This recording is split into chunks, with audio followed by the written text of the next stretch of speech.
Olá, meus queridos, mais uma vez nós estamos presentes para poder ministrar uma aula sobre direito do consumidor ou direito das relações de consumo. Eu agradeço a presença de vocês e a gente vai dar início à nossa aula fazendo um feedback em relação àquilo que nós vimos na aula passada. Tá legal? Bom, na aula passada, nós falamos sobre o direito, sobre o conceito de consumidor e de fornecedor, correto? Lembram bem disso? Então, nós falamos a respeito de quem pode ser considerado como consumidor, de acordo com a teoria, né, finalista moderada do STJ, tá? Adotada pelo STJ, tá legal? Então, que ele também suaviza, dizendo que a pessoa jurídica, ela também pode ser considerada como consumidora. E nós vimos também o conceito de fornecedor dentro de um grupo de fornecedores, né, que existem, e também o comerciante que está enquadrado como fornecedor, ok? O que difere o comerciante do outro grupo de fornecedores é em relação à responsabilidade, né, por fato, ou também chamado de defeito no produto ou serviço. Quando a responsabilidade é por vício, ou seja, mera inadequação no produto, essa responsabilidade ela é solidária. Mas quando nós falamos de responsabilidade por fato ou defeito, tá? Aí essa responsabilidade já não é mais solidária, ok? Dentro dessa perspectiva, a gente verifica que os profissionais liberais, eles não respondem de forma objetiva, tá? Também existe essa ressalva. E quanto aos advogados, né, e os seus clientes, não é uma relação de consumo. Até porque existe aí o Código de Ética e Disciplina e o Estatuto da OAB, que vai regular essa situação. Então, o STJ entende também que não existe relação de consumo entre advogado e cliente. Beleza? Vimos também a possibilidade do consumidor por equiparação, né? Aquele que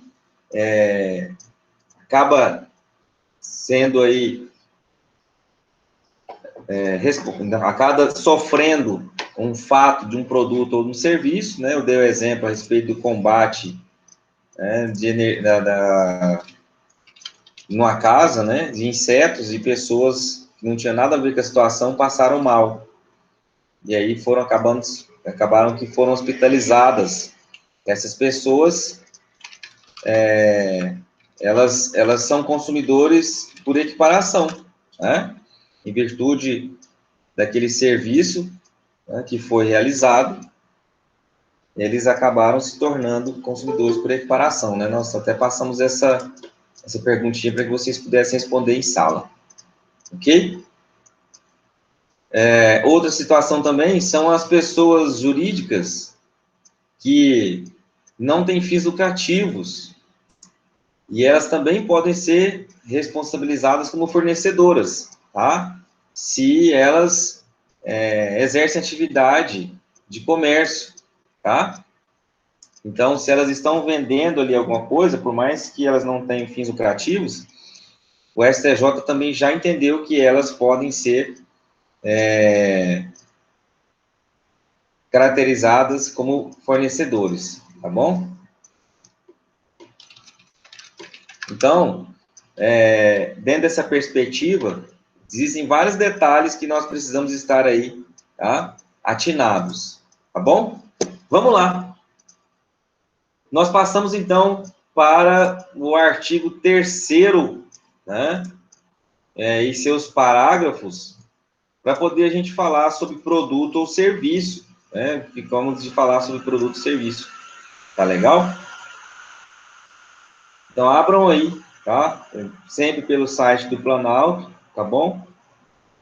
Que é um site mais atualizado, tá? Lei 8.078 de 90, dispõe sobre o Código de Defesa do Consumidor. Artigo 3º, parágrafo 1º e 2º. O artigo 3º, parágrafo 1º vai dispor o seguinte: produto é, então traz a definição, qualquer bem imóvel ou imóvel, material ou imaterial. Correto? Parágrafo 2º. Serviço é qualquer atividade fornecida no mercado de consumo, mediante remuneração, inclusive as de natureza bancária, financeira, de crédito e securitária, salvo as decorrentes da relação de caráter trabalhista. Então, nós vimos também, aula passada, tá? Eu falei sucintamente sobre essa questão de produto e serviço, onde que a própria legislação, ela não trouxe, né, de forma completamente explícita em relação a produto, tá legal? Então, produto é aquele ele é um correspondente, na verdade, um elemento objetivo dessa relação de consumo. Ele é um objeto, né, sobre o qual vai recair a relação jurídica consumerista.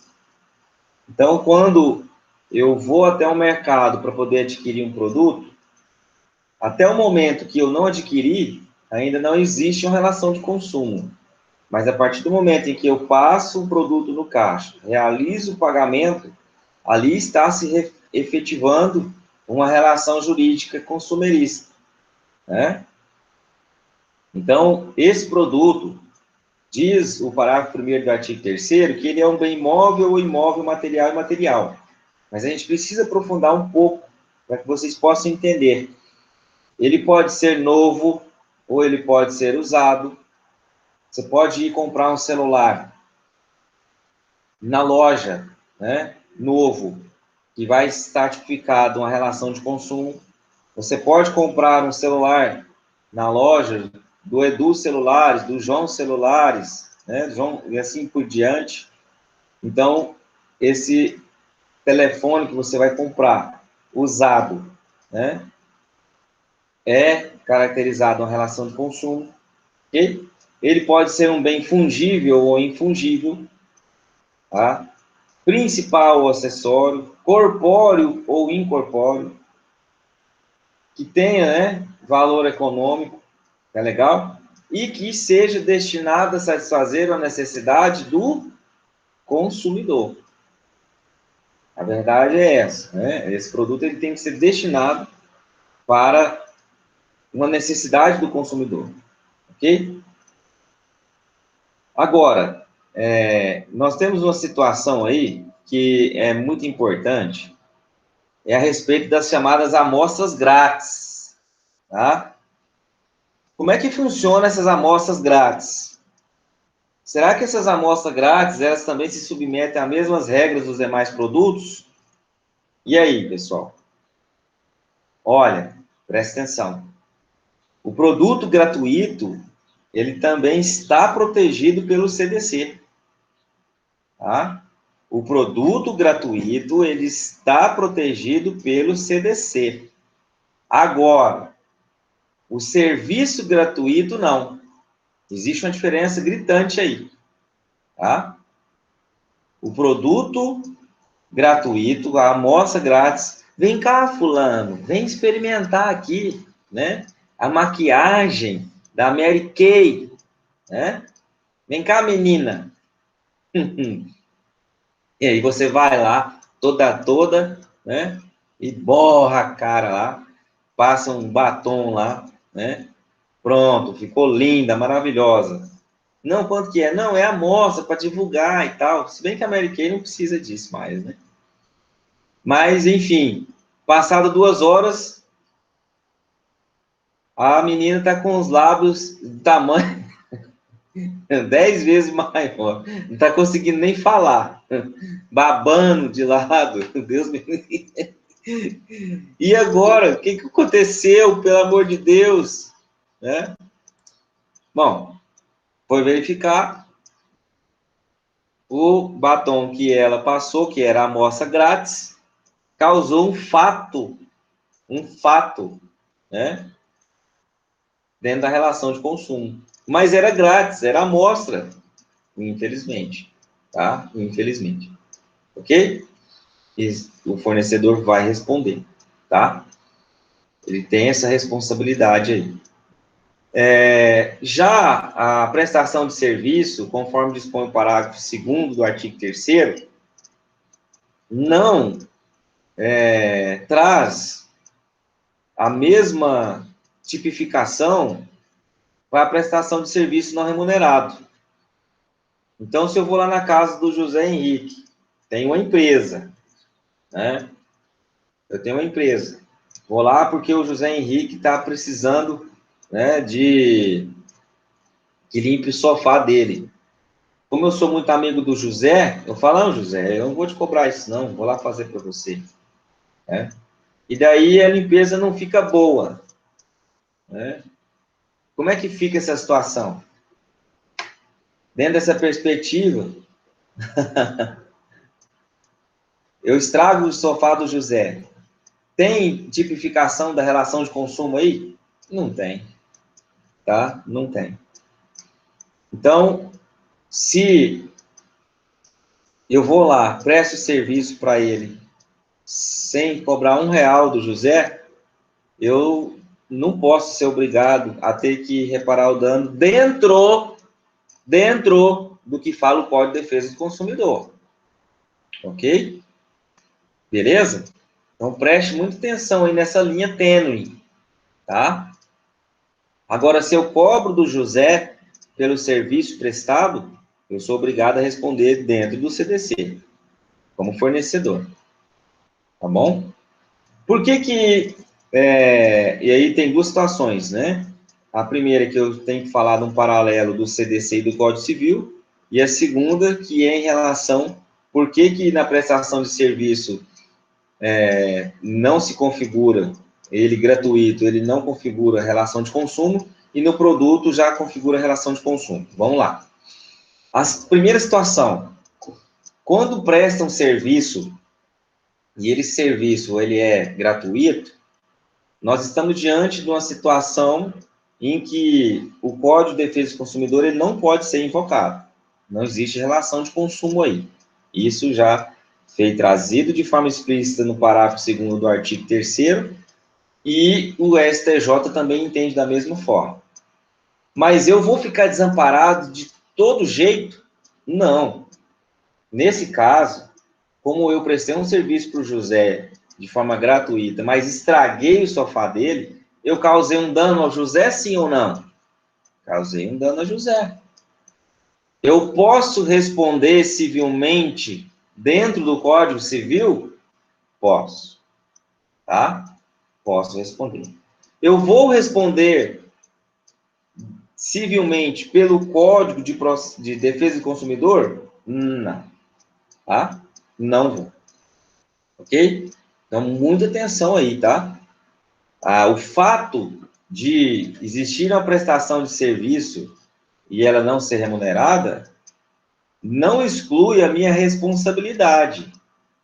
Ok? Não exclui a minha responsabilidade. Eu causei um dano para o José. Tá? Agora, o que eu preciso observar é se vai ter aplicação do CDC ou se vai ter aplicação do Código Civil. Ok? Segunda observação.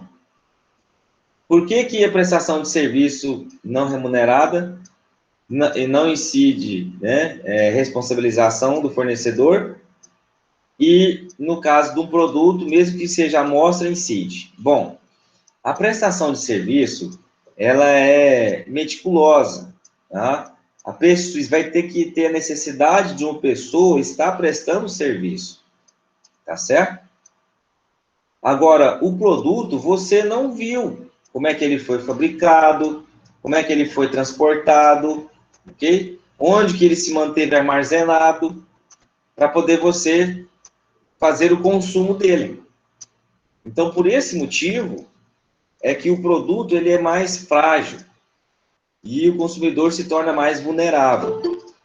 Nessa situação, como nós temos o princípio da vulnerabilidade, que é aplicado dentro das relações de consumo, não tem como afastar o produto, mesmo que seja por amostra grátis, para que não venha a ter a responsabilização do fornecedor. Ok? Tranquilo? Então, são 2 pontos aí que a gente tem que fazer essa observação em relação a produto e serviço. Alguma pergunta, alguma dúvida? Podemos continuar? Muito bem. Então, em relação ao conceito de em relação à prestação de serviço, nós temos uma outra situação que é o quê? A situação das relações trabalhistas, né?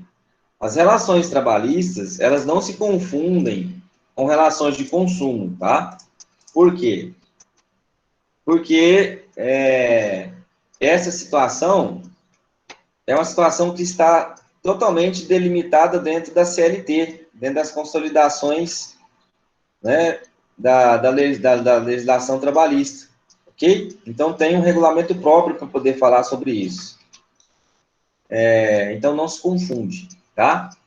Outra situação também importante é a relação que existe, ok? Da instituição financeira com a pessoa que adquire algum serviço, né? Ou algum produto, tá legal? Então, isso veio, né, a trazer uma situação muito importante que o STJ já interveio, é que o Código de Defesa do Consumidor, ele é aplicado nas instituições financeiras. Então, por exemplo, você que faz, por exemplo, aplicação, né, em capital, em títulos de capitalização, ok? O título, chegou na hora. O título de capitalização, ele é uma forma de investimento que vai te trazer um rendimento, tá? Você tem um prazo aí que você pode estipular para poder você ter o seu rendimento, ok?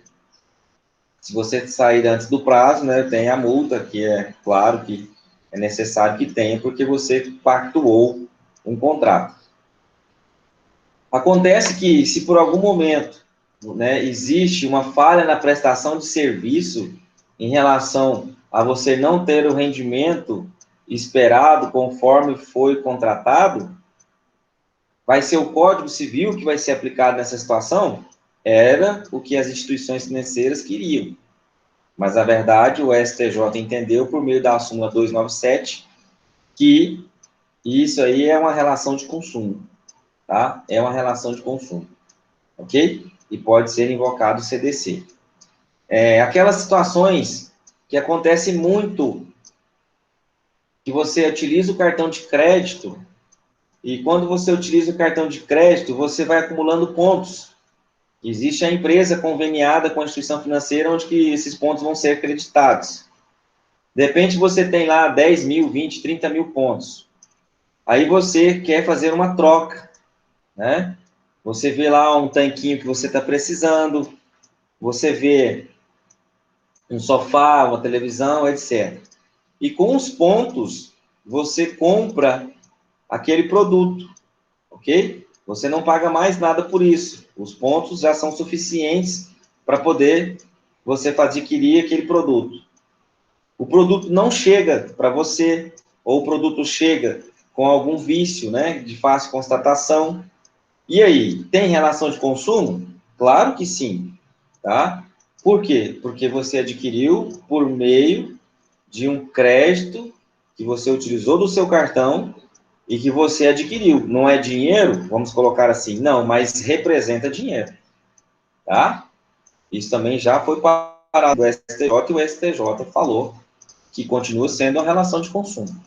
Inclusive, recentemente, eu tinha uns pontos no cartão e minha esposa precisou fazer a compra lá de umas coisas para casa. Eu falei, não, então vamos utilizar os pontos do cartão. De 3 coisas que nós compramos, né, de 3 coisas, uma não veio. E daí, essa que não veio, eles estornaram os pontos no cartão.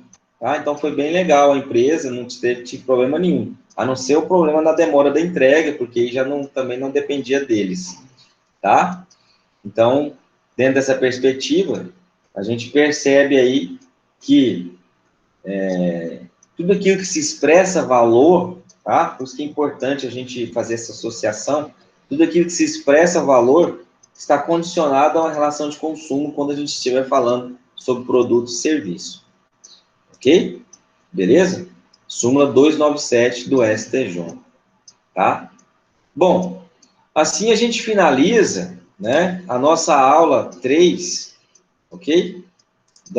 Do nosso material, e daí a gente passa para a nossa aula 4, né? Que vai falar sobre responsabilidades, garantias e etc. Tá bom? Vamos lá, então, para a aula 4. Vai tratar sobre a responsabilidade civil nas relações de consumo. Essa responsabilidade civil, a gente verifica que existe um histórico, né? Da nossa legislação, por exemplo, a gente via lá na lei de Talião, que era olho por olho, dente por dente, né? Mão por mão, pé por pé.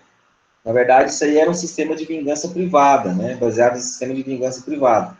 Mas existia a questão da responsabilidade. A gente viu também na lei de 12 tábuas, né? Que no caso já tinha uma intervenção do poder público para disciplinar essa vingança privada, né? E daí existia o castigo, tá? Ainda nessa época não existia aquela noção de culpa, então a responsabilidade era objetiva, o que traria aí, né, vários problemas na época, né, mas enfim. Nós vimos também na Lex Aquilia, que daí, né, foi introduzido pelo direito romano, já existe uma noção de culpa, que seria indispensável para a reparação do dano. Outra situação que veio com essa lei foi a criação das multas, né, que foram fixadas proporcionalmente ao prejuízo causado. Então, isso veio com o quê? Com, né, o direito romano trazendo o conceito de responsabilidade civil. Ok? Já os códigos mais modernos, como o napoleônico e o Código Civil de 16, baseados na teoria da culpa, né? E aí a responsabilidade é, de fato, uma obrigação, que é um dever, decorre de um dever contratual, ou extracontratual, tá? Por quê? Por uma violação da norma que vai vincular o fornecedor com o agente, com o prejuízo causado, ok? Então, de uma outra sorte, de um outro lado, o Código Civil já fala da responsabilidade subjetiva, né, que é aquela que a gente depende de comprovação de culpa do agente. Essa responsabilidade subjetiva, ela já é imprescindível que a gente tenha atenção a alguns elementos. Seria a conduta humana, né, antijurídica ou uma conduta ilícita, ok? Então, existe a ofensa a algum princípio, né, do direito. Nenhuma pessoa pode lesar outra, né, sem a necessidade de que isso seja reparado, tá? Essa culpa, ela tem que ter uma conduta antijurídica, né? Isso nós já vimos. Então, quer dizer, dentro dessa perspectiva aí, nós verificamos que essa responsabilidade objetiva já não cabe dentro do Código Civil, tá? Já é uma responsabilidade que não cabe dentro do Código Civil, ok? O que acontece? Diferentemente do que dispõe o Código Civil, o Código de Defesa do Consumidor, ele adota a teoria da responsabilidade objetiva. tá? E aí, mas a gente tem que verificar porque ela não é absoluta, tá bom? Ela não é absoluta, ok? Então, quando nós estamos falando dessa teoria da responsabilidade objetiva no CDC, a gente tem que analisar ela com cuidado. Nós vamos chegar lá daqui a pouquinho. Então, nós precisamos, dentro da responsabilidade subjetiva adotada pelo Código Civil, né? A gente precisa da conduta antijurídica, do dano e do nexo de causalidade, né? O dano seria a lesão, o nexo de causalidade é a relação de causa e efeito, tá? A ligação entre ação e resultado. Agora, já o CDC, ele adota essa responsabilidade objetiva independentemente de culpa do agente. O que está dentro dos elementos essenciais da responsabilidade do CDC?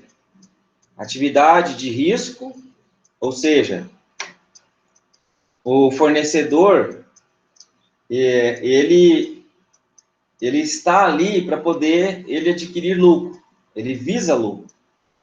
Então, no momento que ele cria a sua empresa, né, que ele está ali como fornecedor, existe a teoria, né, que é a teoria do risco da atividade, em que ele vai ter que ser responsabilizado pelos riscos da atividade. Pô. Ah, eu não tenho dinheiro para pagar funcionário. Problema seu, mano. Quem mandou você inventar, né? Ah, eu não posso responder objetivamente pelo produto que eu vendo. Problema seu. Não tem esse negócio. Ah, e se... É assim, é atividade de risco. Teoria do risco da atividade. Ok? O nexo causal, a relação de consumo efetivada e o dano. Tá? E aí o dano provocado. Tá bom? Então, essa teoria do risco da atividade, ela é o desempenho da atividade econômica, né? Ela cria um risco de dano ao consumidor. Ok? Ela cria um risco de dano ao consumidor. Tá legal?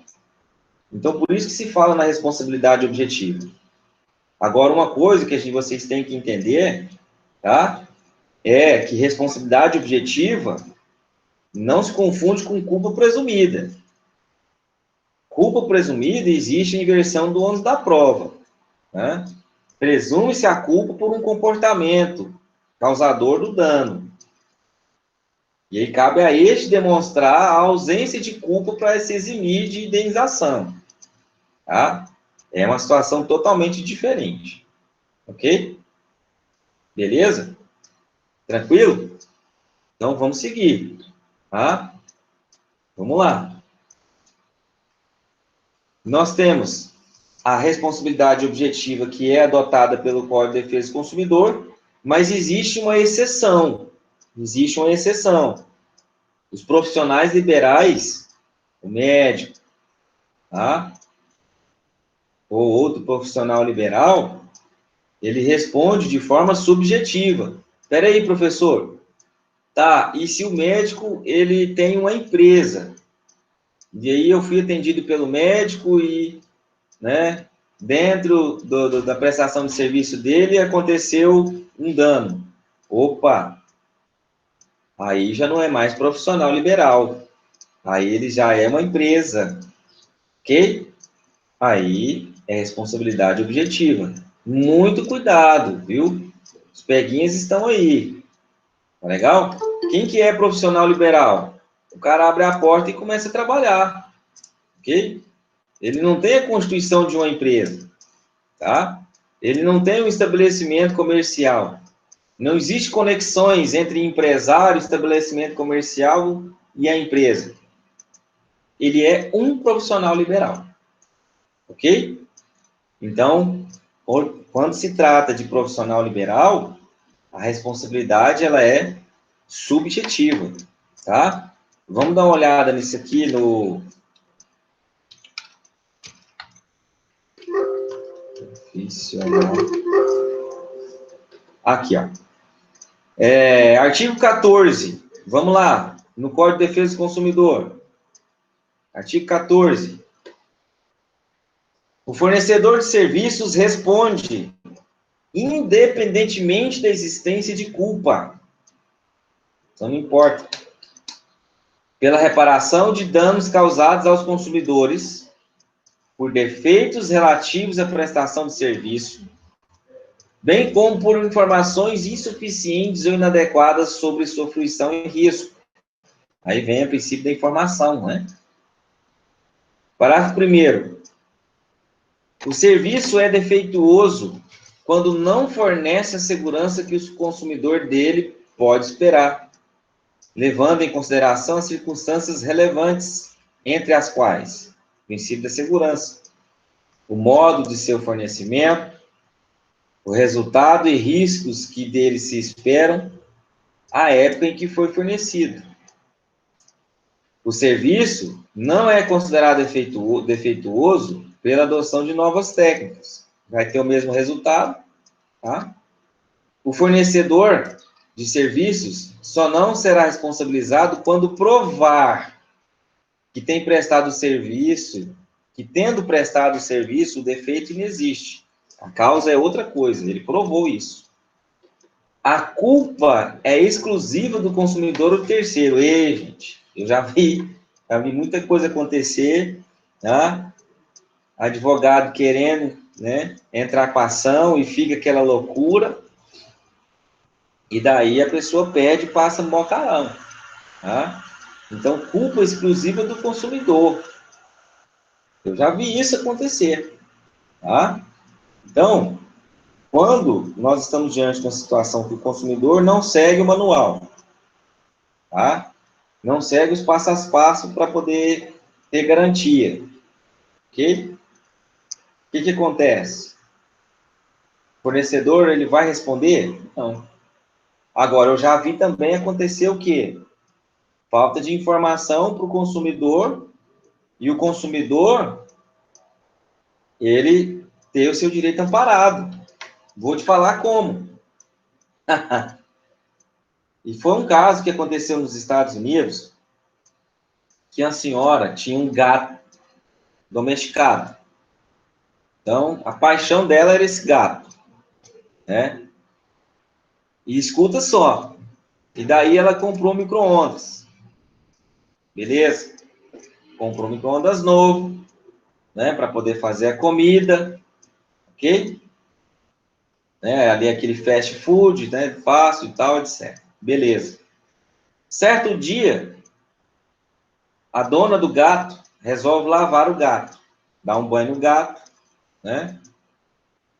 E põe o gato para secar.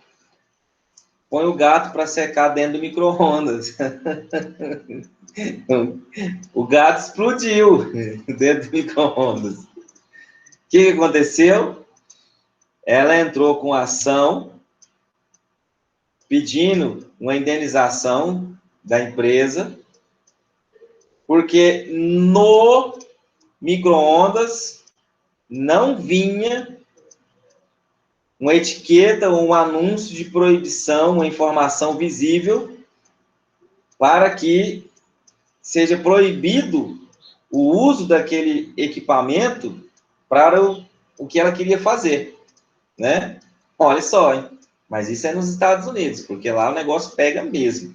Aqui no Brasil, o STJ tem que considerar que seria mero de sabor. Burro do consumidor que fez isso.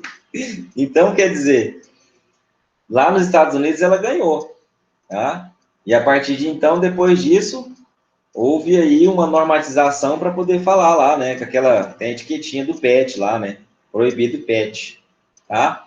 Então, essa é uma situação que falta de informação clara e precisa. Um homem médio, ou, né, assim, dentro da... Não quer dizer, não estou desfazendo da mulher, não. É o que a doutrina traz. O homem médio, ele iria fazer isso? Não, não iria. Tá, mas o consumidor, ele, dentro da relação de consumo, ele é considerado mais vulnerável, sim ou não? Sim, ele é considerado mais vulnerável. Então, por isso, dentro dessa perspectiva, existe a aplicação do CDC. Tá? Então, o que nós estamos vendo? Dentro dessa perspectiva, nós entendemos, tá, que existe aí uma linha tênue também em relação à culpa exclusiva do consumidor, ok? E o que é falta de informação.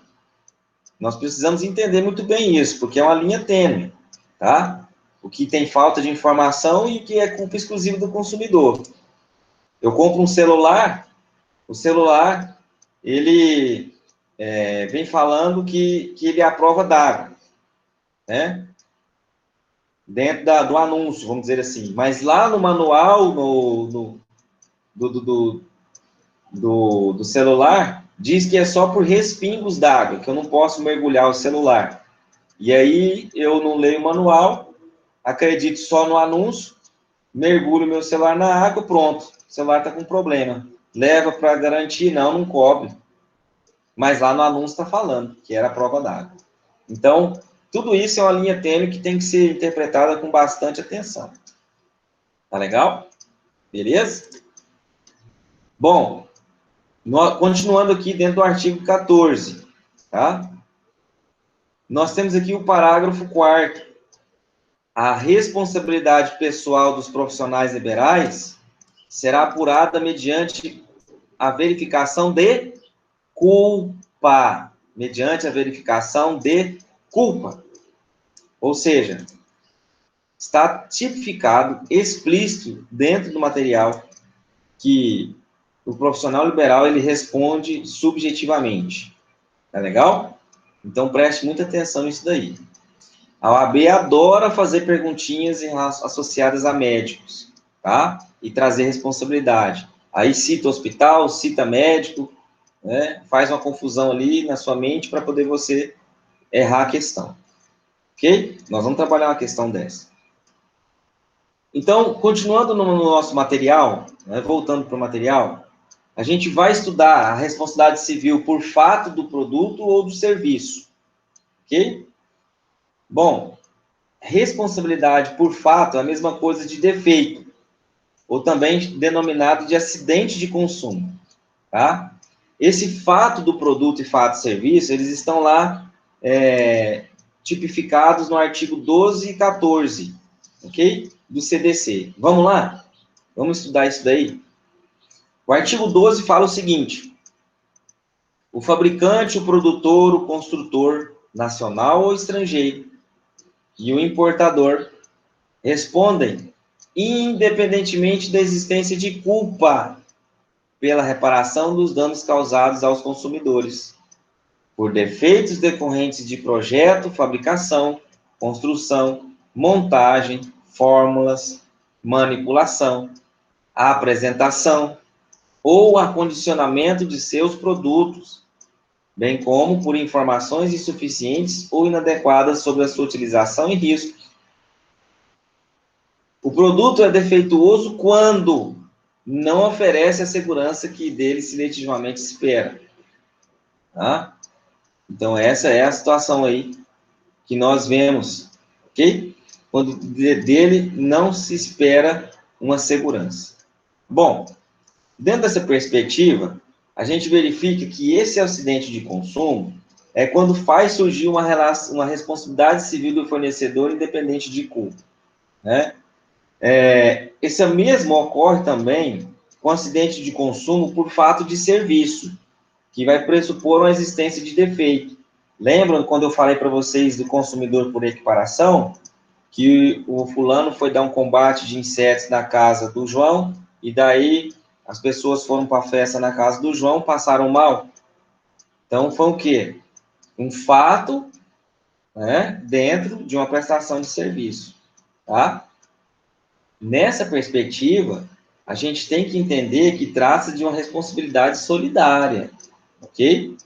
Que atribui ao consumidor o direito de escolher de pleitear os danos, tá?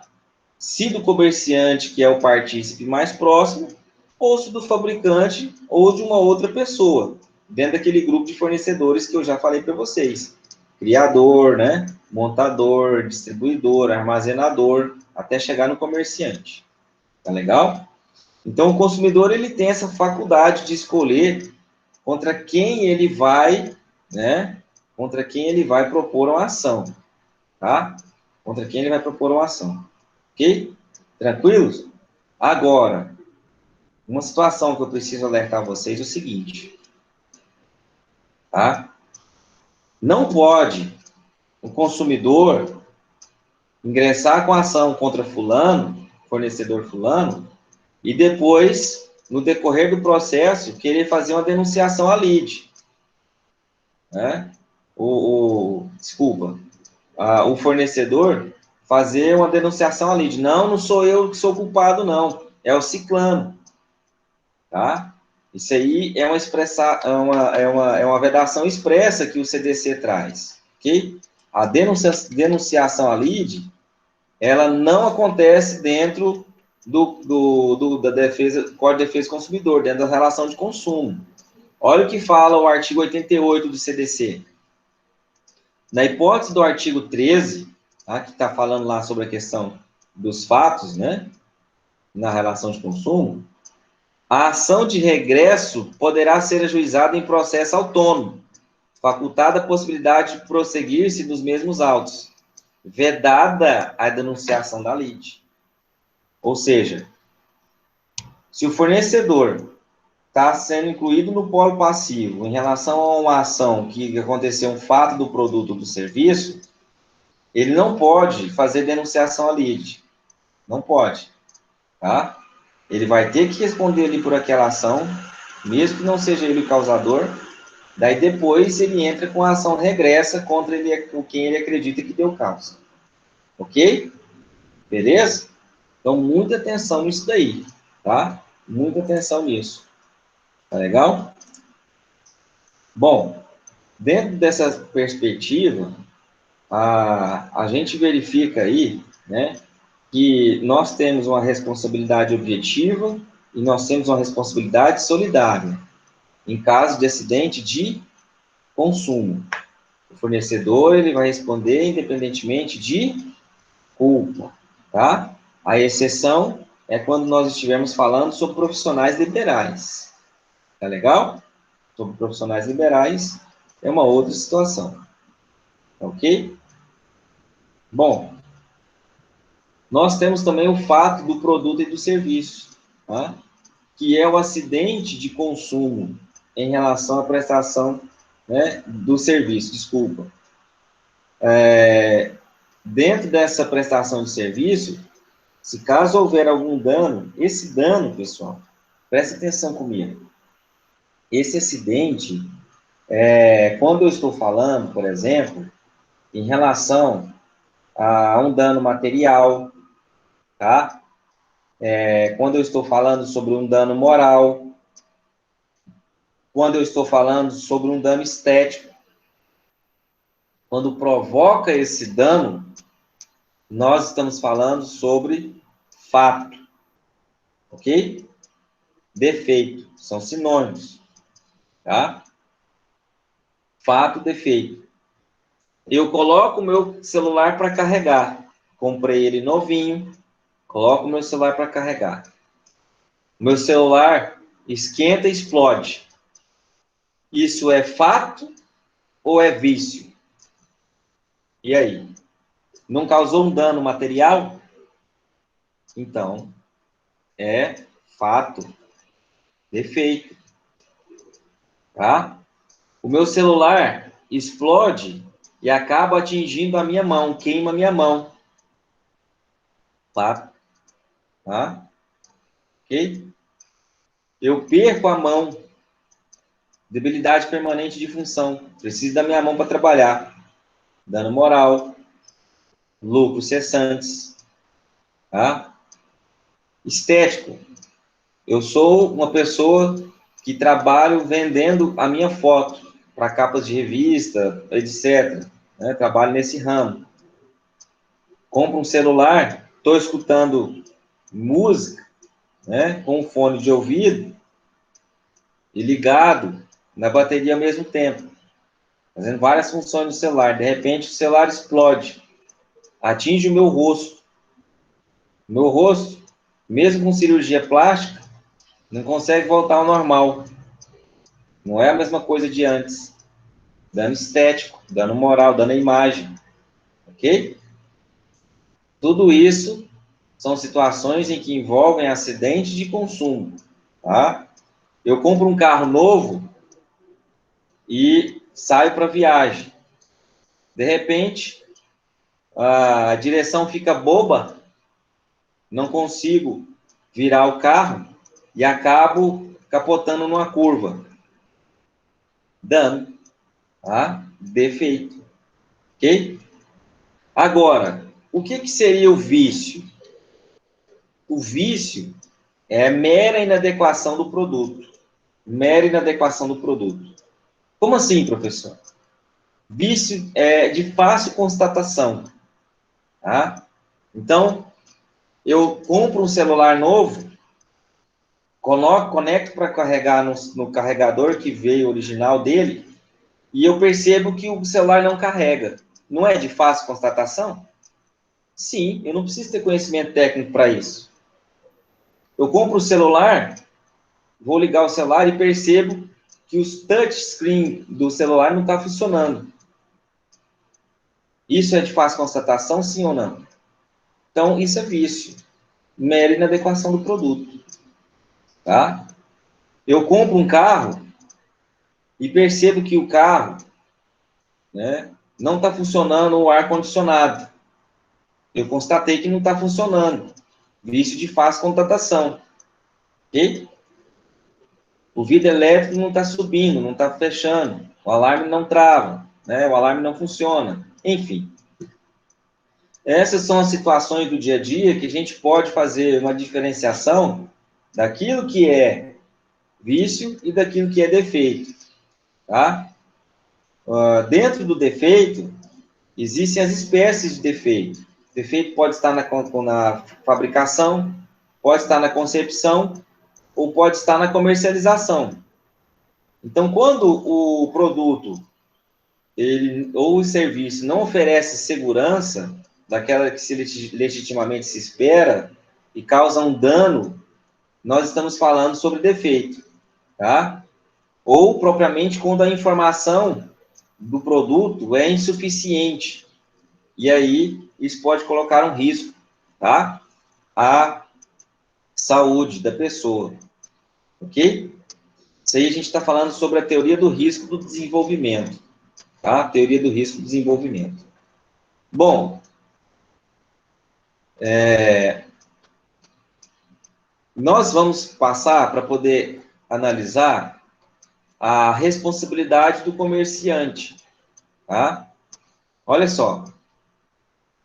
Em regra, a responsabilidade do comerciante ela é subsidiária. Ela advém do fato de o fabricante e o produtor serem os verdadeiros introdutores do risco no mercado. Lembra que eu falei para vocês na aula passada? O comerciante, ele está dentro do grupo de fornecedor, mas de um outro grupo. Por quê? Porque quando ele compra um produto para colocar à venda, ele não trabalha naquele produto. Em regra, não. Do jeito que ele pagou, vem, ele coloca na prateleira, põe no depósito e vai colocando na prateleira, tá? Então, essa situação traz uma responsabilidade subsidiária, ok? Dentro dessa perspectiva, né, a gente verifica que o artigo 13, né, fala quando que o comerciante vai responder solidariamente. Vamos lá? Vamos lá no artigo 13 do CDC? Abra o seu Vadimeco aí. Artigo 13.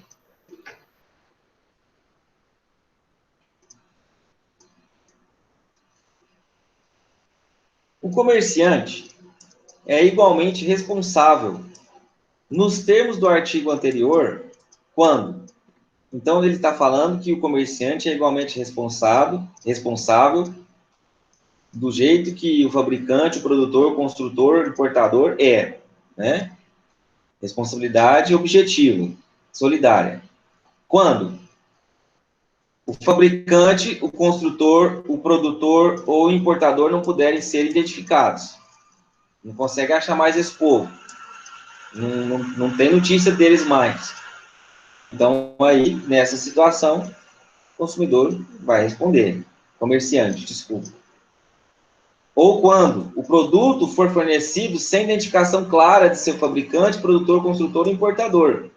Isso acontecia muito, tá? Com esses produtos importados, e a legenda ali do produto, ela vem totalmente em inglês, em espanhol, em russo, sei lá o quê.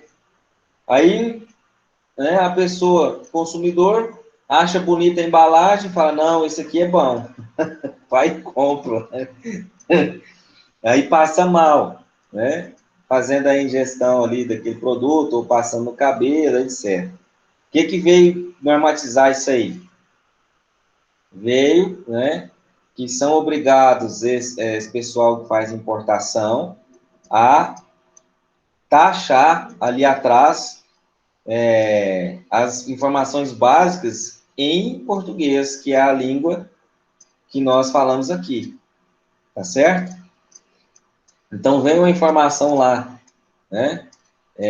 O produto é fornecido dessa forma e o comerciante vende sem se ater a isso. Ele tem que responder, pô, tá? Ou quando o comerciante não conservar adequadamente os produtos perecíveis. Aí ele compra para revender e no seu depósito ele ele não coloca os produtos de forma adequada. Ou faz igual um supermercado aí fez muito. Eu não posso falar o nome, que ele conquista você, tá?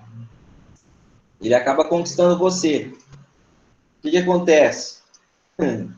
Esses supermercados dessa empresa aí, né, desligava os refrigeradores, aquelas prateleiras refrigeradas, à noite, para poder economizar energia.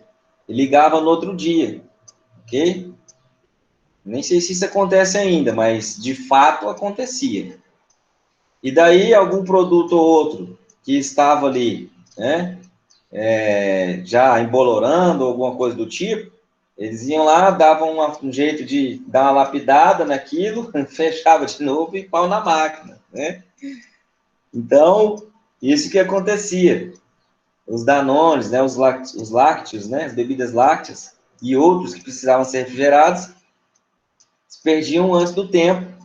E daí, né, eles acabavam renovando lá a data de vencimento, mas usando esse artifício aí. Então, houve uma condenação pesada, tá? Para o supermercado que conquista você, ok? Então, dentro dessa perspectiva, a gente verifica que o comerciante, ele está fazendo o quê? Ele está conservando de forma inadequada o produto. Na verdade, ele não está conservando, né? Não está conservando. Professor, só te Pois não. interromper um pouquinho. Nesse caso, por exemplo, que o produto foi mal armazenado pelo comerciante, aí o comerciante que tem que arcar, não? Sim, isso mesmo. Ele vai Certa arcar. vez, certa vez eu comprei um queijo, vou falar rapidinho, como se diz, na economia da cidade, né? Já que o senhor disse que a gente não pode falar nome. Comprei esse queijo lá no Economia da Cidade. Aí o queijo estava amargando demais. E aí, só que eu não acionei o mercado, eu já acionei, que vem na embalagem lá, né? O telefone, o e-mail de quem fornece, né? E a mulher de prontidão veio e trocou o queijo de imediato e ela questionou ela falou que o queijo foi entregado fresco, só que devido o armazenamento do lugar, do freezer, não estava correto, temperatura, né? E aí, só que eu nem acionei o mercado, eu já acionei logo ela, a fornecedora. Ótimo. Mas então eu devia ter solicitado o mercado, né? Nesse caso. Sim, poderia, tá? Poderia sim. Porque você, nesse caso, é vulnerável. Você teve a sabedoria de já entrar em contato com o fornecedor, mas a pessoa que geralmente compra, ela nem olha na embalagem, né? Então, dentro dessa perspectiva, vai aonde comprou. Geralmente é assim que funciona dentro do geralzão, né? Então, ele, o consumidor, o comerciante, ele responde por mais inadequação do produto, ok? Ah, certo, certo. Tem um caso que eu lembrei aqui, esse caso já não entra, é no sentido oposto, que o comerciante, ele foi imputado numa ação judicial, até também no inquérito penal a respeito da morte de uma pessoa que consumiu um todinho do supermercado, do mercado, né?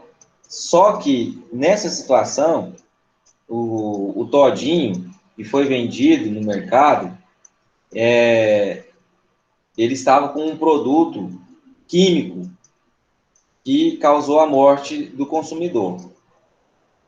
Mas nessa situação, o mercado, ele conseguiu provar que a culpa não era dele, porque alguém que não gostava do dono do mercado, né, injetou uma agulha, uma seringa, esse produto químico em vários todinhos, né, num lote lá de todinhos, e um consumidor acabou consumindo e veio a falecer, né? Então, isso aconteceu, mas de uma forma contrária, onde que o comerciante conseguiu provar que a culpa não era dele por meio de uma perícia, tá?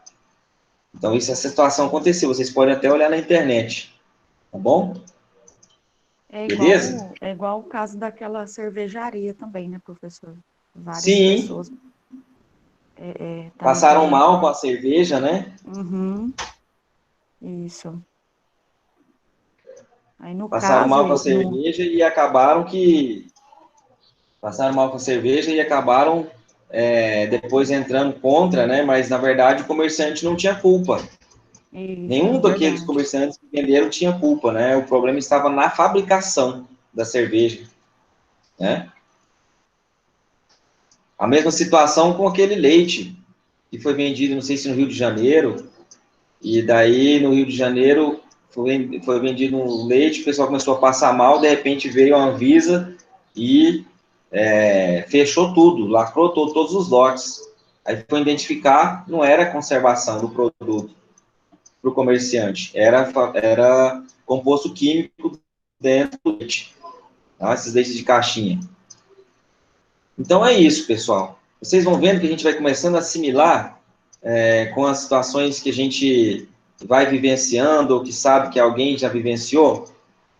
Então, é dentro dessa questão que nós estamos falando aí sobre a responsabilidade do comerciante quando ele responde solidariamente, tá?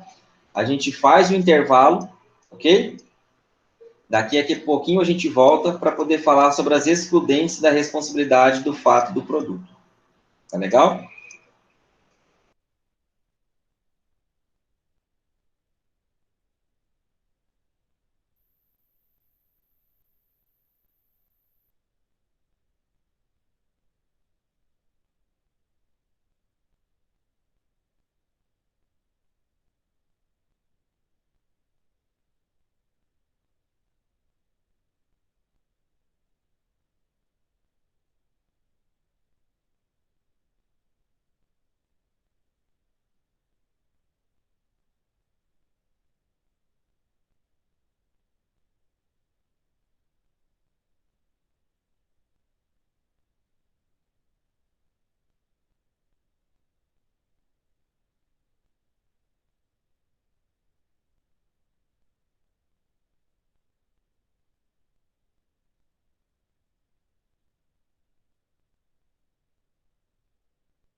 Voltamos, pessoal. E aí, como é que vocês estão? Tomaram um café? Comeram alguma coisa? Bom, vamos voltar a falar aqui sobre responsabilidade por fato do produto. Agora nós vamos falar sobre as excludentes, tá? As excludentes. As excludentes de responsabilidade são elas quando o fabricante, o produtor, o construtor, né, importador, eles só não respondem pelo fato do produto se provar, né? O ônus da prova é deles, ok? Por se tratar de fato extintivo do direito, tá? Conforme dispõe o artigo 373 do Código de Processo Civil. Então, são nas seguintes hipóteses, que estão trazidas lá no parágrafo 3º do artigo 12. Ele não responde quando não foi ele que colocou o produto no mercado, o produto é de outro fabricante, pode acontecer esse erro, né? Da pessoa, uma hora que ela for entrar com a ação, ela se equivocar, né, o passar desapercebido pelo advogado e o produto, né, não ter sido colocado por aquela pessoa, né? Eu passei uma situação semelhante a essa, mas não foi em relação de consumo.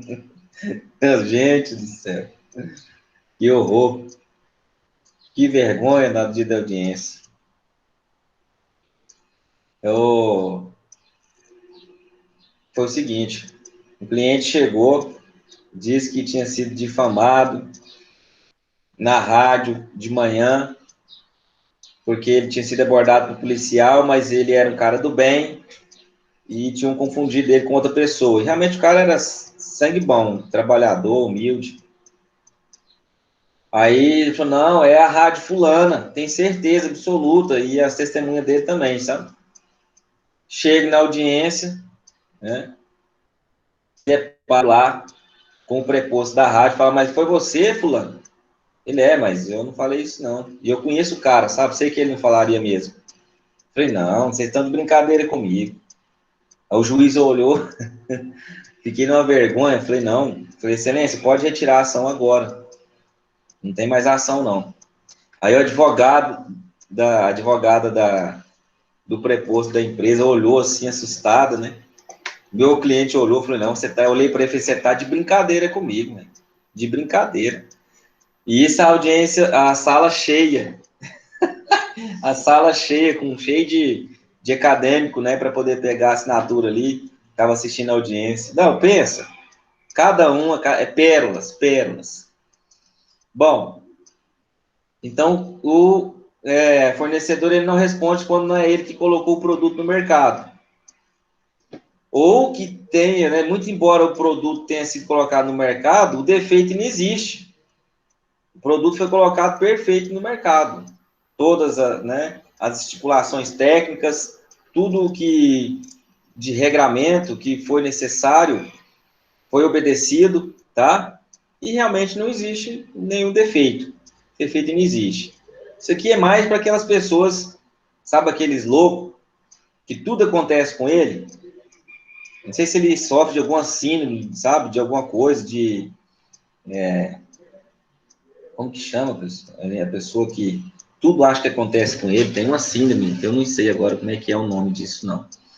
Bom, então, tudo tem problema, tudo tem defeito e é com ele. Então, nesse caso, não tem porquê, tá? Não tem porquê o fornecedor responder se estava tudo certo. Ou quando a culpa for exclusiva do consumidor ou de terceiro. Então, quando o consumidor não seguiu o manual, não seguiu as instruções, né, não conservou o Danone dentro da geladeira em até 5 dias, né, para poder consumir, deixou no sol quente, e aí come, passa mal, não, aí não dá, né? Aí não dá mesmo. Então, o cara também tem que verificar, né, essas situações, né? Então, olha só, dentro dessa situação aí, em caso de terceiro, nós temos a situação do comerciante lá, né? Onde que o comerciante, ele não teve, né? Não teve culpa, né?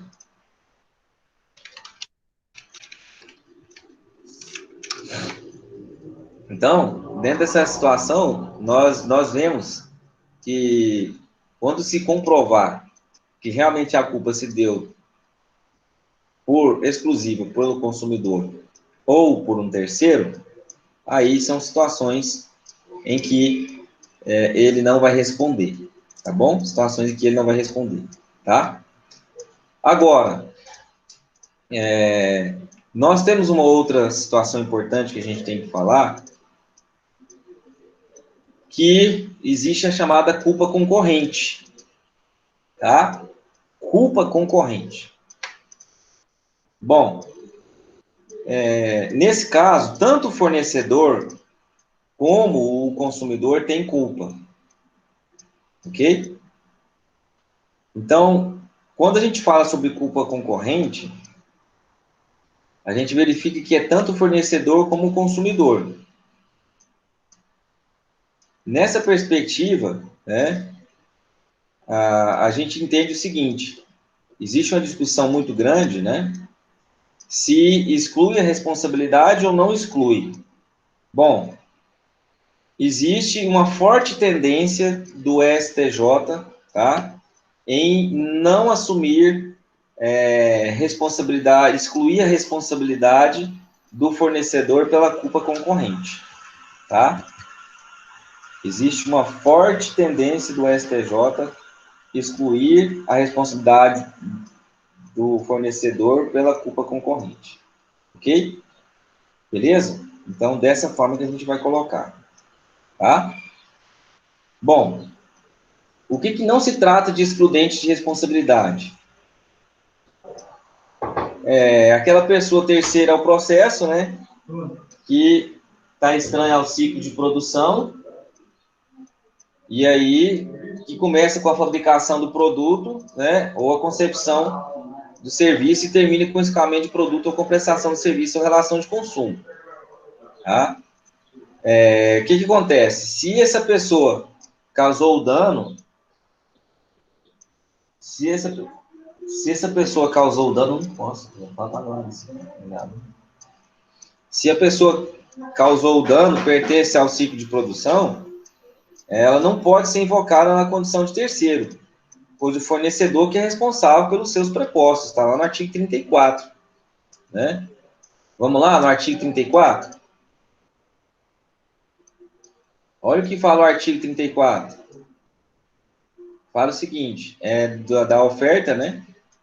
O fornecedor do produto ou serviço é solidariamente responsável pelos atos de seus prepostos ou representantes ou autônomos. Então, quando a gente está falando sobre representante, né, comercial, ele é solidário, tá? Ok? Agora, o terceiro, não. O terceiro é aquele que não é o fornecedor, é aquele que não é, né, o representante comercial, o preposto.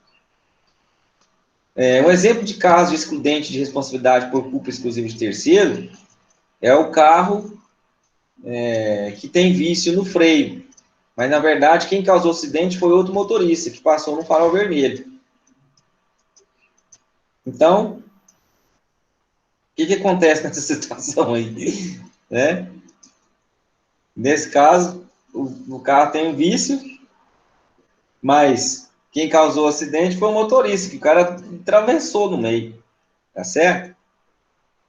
Isso é discutível, viu? É discutível. E, por fim, essas excludentes que estão lá no parágrafo 3º do artigo 12, elas são um rol taxativo, né? Então, só não será responsabilizado quando provar. Olha a condição sine qua non. O fornecedor só não responde quando ele provar, ok? Se ele não provar, ele responde, tá? Bom, e como que fica o caso fortuito e a força maior? Caso fortuito e força maior, né, alguns doutrinadores defendem que se fundamenta na imprevisibilidade, né, imprevisibilidade ou irresistibilidade. Agora, outros doutrinadores, né, falam que isso se exprime numa ideia de um acidente, né, da natureza, ou o caso, né, que indica o fato do homem, por exemplo, uma guerra, uma greve. O que acontece? Lembra quando nós falamos que o Código de Defesa do Consumidor adotou a teoria da atividade da empresa? Então, a pessoa que ela exerce atividade e ela quer oferir lucro, essa pessoa, ela acaba se tornando responsável pela sua atividade, independentemente de culpa. Então, aí entra na questão da responsabilidade objetiva. O caso fortuito e a força maior, de fato, não configura excludente de responsabilidade, tá? Não configura excludente de responsabilidade, ok? Eles são absorvidos pelo risco da atividade do fornecedor. Tá legal? E isso, tá? O próprio STJ fez questão de falar a respeito dessa situação. Tá legal? No agravo, no recurso especial, que veio de São Paulo, o ministro relator foi o João Otávio de Noronha, que falou a respeito, né, da responsabilidade civil da empresa de transporte coletivo, né, e aí, dentro da questão de um fato, né, externo ter provocado um acidente, tá? Então, dentro dessa perspectiva, existe muita discussão, mas na verdade é que o caso fortuito e a força maior, eles não excluem a responsabilidade, tá? Dentro da relação de consumo. Agora, na relação civil, é uma outra situação, ok? E daí, pessoal, a gente chega para poder falar sobre a responsabilidade civil por vício do produto ou serviço, que estão dispostos a partir do artigo 18 do CDC. O Código de Defesa do Consumidor, além dele estabelecer a solidariedade de todos, né, os fornecedores daquela cadeia produtiva, também, né, ele previu que essa responsabilidade é independentemente de culpa, né? Dentro do caso de vício. Aqui o objetivo é reparação do quê? Do que trouxe, né, aquela inadequação do produto. Tá legal? A inadequação do produto. Então, é uma situação simplesmente que é bem mais simples de ser resolvida. Não é uma responsabilidade de fato, um defeito, tá? Então, dentro dessa perspectiva, há aí a obrigação de arcar com essa responsabilidade, tá bom? A responsabilidade do vício do produto, a gente tem que ir lá no artigo 18 para a gente poder verificar aqui, né, essa questão. Olha só. Os fornecedores de produto de consumo duráveis e os não duráveis, ou seja, um celular é durável, um alimento já não é durável, né? Você vai comprar uma maçã no mercado.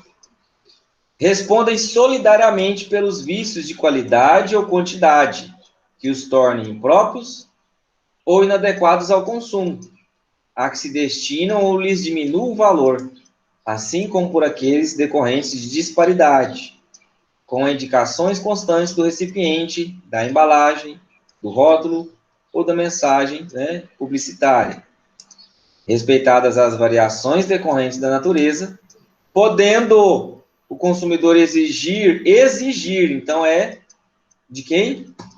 Do consumidor a liberdade. A substituição das partes viciadas. Ok? Bom, o que acontece aqui? A responsabilidade pelo vício, ele vai tratar de um prazo decadencial que o consumidor ele tem direito de reclamar, tá, do vício, ok? A partir do momento em que ele constata o vício, tá, ele tem 30 dias para poder fazer o quê? Reclamar. 30 dias para reclamar, quando produtos não duráveis e 90 dias para reclamar quando os produtos forem duráveis. Ok? Bom, reclamou. Foi levado a conhecimento do fornecedor. Se o vício não for sanado num prazo de até 30 dias, deu 30 dias, não solucionou o prazo. O consumidor, ele pode exigir de forma alternativa. Ele pode exigir uma coisa ou outra. Tá? Pode exigir a substituição do produto por outro. Comprei um celular novo. O celular não está funcionando. O carregamento, nem o touch. Deixo lá para quem me vendeu. Ou para assistência técnica. Deu prazo de 30 dias com eles. Eles não resolveram o problema? Quero outro celular novo. Ou quero meu dinheiro de volta. Corrigido monetariamente. Ou abatimento proporcional no preço. Vou ficar com o produto, mas quero abatimento. Não é a melhor escolha. Tá? Então, dentro dessa perspectiva, nós vemos aí que na responsabilidade por vício, quando o produto é durável, 90 dias. Não durável, 30 dias. Os fornecedores respondem de forma solidária. E se o vício não for sanado, quando ele já for, o produto já for entregue para o fornecedor, né, ou para assistência técnica conveniada, tá lá, já tem 30 dias, não foi, né, resolvido o problema, aí você tem direito a escolher um dos incisos do parágrafo 1º do artigo 18. Professor, veio aqui uma situação muito importante. Eu não posso esperar os 30 dias. Eu preciso já de outro, de imediato. E aí? O que eu faço? Olha, é o seguinte. Se o consumidor conseguir comprovar que é extremamente necessário o produto que ele comprou, né, para o seu trabalho, para o consumo no dia a dia, correto? Se ele conseguir comprovar isso, tá? Aí, dentro dessa situação, em uma exceção, o consumidor ele pode já exigir um outro produto imediatamente ou o dinheiro de volta. Ok? Se e somente se, quando nós falarmos a respeito da situação em que seja extremamente importante e urgente aquele produto, ele não possa ficar sem de forma nenhuma. Tá legal? Isso vai variar, né, de uma pessoa para outra, de um produto para outro. Ok? Tranquilos? Então, essa é a situação que nós temos que analisar aqui, tá? Bastante meticulosa. A regra é: o consumidor tem que enviar a mercadoria para o fornecedor ou para uma assistência técnica autorizada, tem que aguardar os 30 dias lá. Depois dos 30 dias lá, aí ele pode fazer a exigência, se caso não tenha sanado o vício. Quando isso pode acontecer antes desse prazo? Duas hipóteses. Quando o próprio consumidor e o fornecedor, eles convencionam, eles acordam, ok? Que o prazo vai ser menor, tá? Ok? Aí tudo bem. Maior, eles também podem concordar, mas não pode ser maior, mais do que 180 dias, tá? Não pode ser mais do que 180 dias. E menor também é acordo entre as partes. E aí, menor do que 30, esse acordo é uma das hipóteses, ou quando é uma situação em que ele extremamente necessita do bem, tá? Tranquilo? Ah, professor, eu tenho uma televisão, ela não está funcionando, eu tenho que assistir televisão todo dia. Isso é necessário? Você não pode esperar? Então, essa é uma situação. Ok? Ah, professor, eu tenho o meu celular, eu trabalho com celular. Eu comprei um celular bom porque eu preciso trabalhar com meu celular. Meu celular tem vários aplicativos da empresa, tem um monte de coisa, eu tenho que lidar com cliente, etc, etc, etc. Não posso ficar sem. Então, aí é uma situação que você tem que, né, verificar com o fornecedor para poder você comprovar isso para ele. Ah, ele não quer aceitar. Aí você tem que recorrer ao quê? Ao PROCON, né, aos órgãos de reclamação, ou propriamente entrar com a liminar numa ação judicial. Tá? E existe a possibilidade do próprio fornecedor falar, não, eu vou te dar um prazo menor, vou resolver isso aqui rápido para você. Quantos dias? Não, 10 dias está resolvido. É uma outra situação. Ok? Agora, preste atenção aí. Na legislação do CDC, você não vai encontrar que ele, dentro desse prazo de 30 dias que vai ficar o objeto em análise, né, o produto, para corrigir aí, não vai estar disponibilizado um veículo substituto para você, um outro produto substituto para você. Isso não existe, tá? Dentro do CDC. Se o fornecedor faz isso, é mérito do fornecedor em conservar o cliente, tá? É mérito do fornecedor em conseguir ter a sua carteira de cliente, ok? Como, por exemplo, a, a Dodge, né? A concessionária Dodge, quando ela vende um veículo novo para uma pessoa, se o veículo der problema, eles dão um veículo substituto para a pessoa, certo? Enquanto durar o problema não for resolvido, tá? Então, essa é uma situação muito peculiar, né? Isso aí não é obrigatório. Isso é mérito do fornecedor.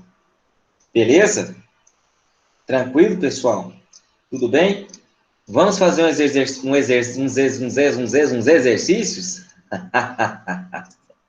Vamos lá? Então, eu vou passar para vocês no grupo, tá? E vocês vão me responder isso aí, beleza? Quero ver vocês me respondendo. Tá legal? Quero ver vocês me respondendo. Então, valendo atividade continuada aí. Tá? Por enquanto, tudo bem, tudo tranquilo. Vai responder no WhatsApp, tá? Ou se quiser, vocês podem enviar por e-mail, tá bom?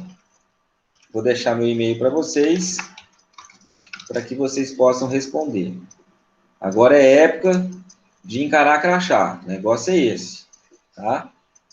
Infelizmente, vocês estão numa época em que vocês precisam entender muita coisa que acontece dentro da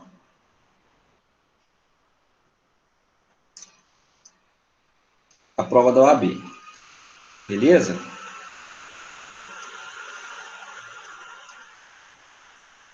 Vamos lá. Então, eu vou colocar algumas questões aqui para vocês de múltipla escolha e outras subjetivas, tá? Que vocês devem justificar. Ok?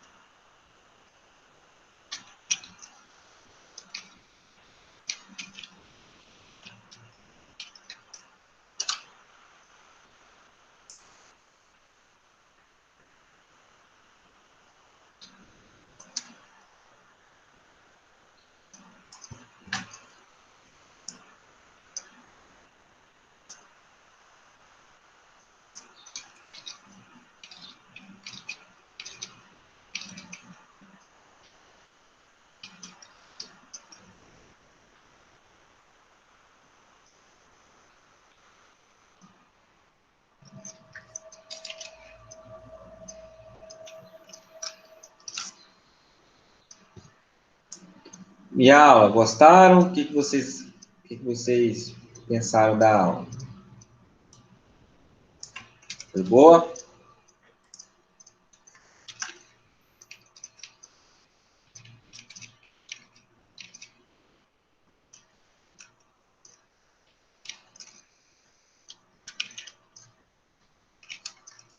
Essas daí são as questões de múltipla escolha, tá bom? E aí a gente vai partir para as discursivas, tá?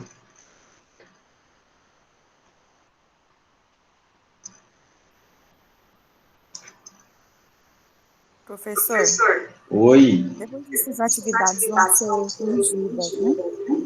Não entendi. Essas atividades que não estão passando vão ser corrigidas? Não entendi de novo.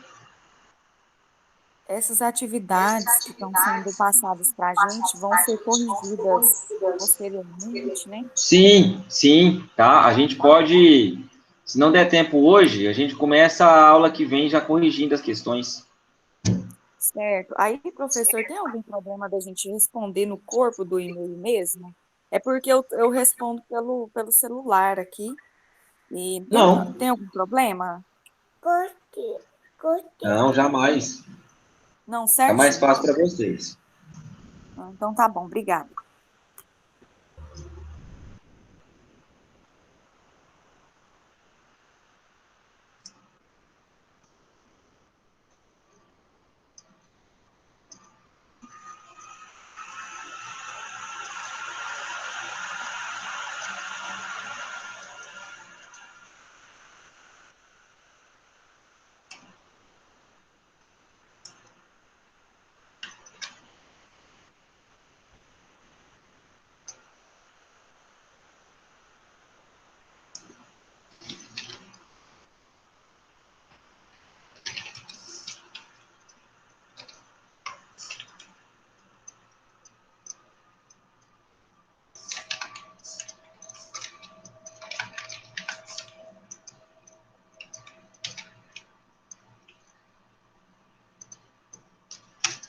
Tá aí, pessoal.